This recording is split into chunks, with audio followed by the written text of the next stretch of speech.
হায়রে বাংলাদেশ, ফাহমিদুল ছেলেটাকে শুরু করার আগেই থামিয়ে দেওয়া হলো কেন?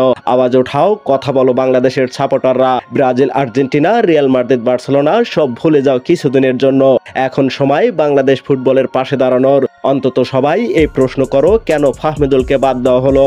হামজা চৌধুরী তার খেলা দেখে মুগ্ধ হয়েছে, প্র্যাকটিস ম্যাচেও হ্যাটট্রিক করেছে, এরপরেও কোন ডিভিশনে তাকে বাদ দেওয়া হলো একটু জানাবেন আমাদের। আমরা এই দেশের ফুটবলের ফ্যান, আমরা জানতে চাই আসল কারণ কি। দেশের ফুটবলের সকল রূপে সিন্ডিকেট আলোচনা। সবাই জানতে চায় সিন্ডিকেটের গোড়ায় কারা, তাদের নাম জানতে চায়। কারা এই দেশের ফুটবলের ভালো চায় না, সব জানতে চায়। আমাদেরকে জানাতেই হবে আপনাদের।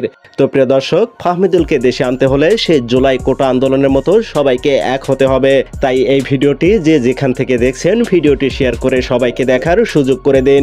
আর ফাহমিদুলের নেক্সট ভিডিও পেতে চ্যানেলটি সাবস্ক্রাইব করে আমাদের সাথেই থাকুন।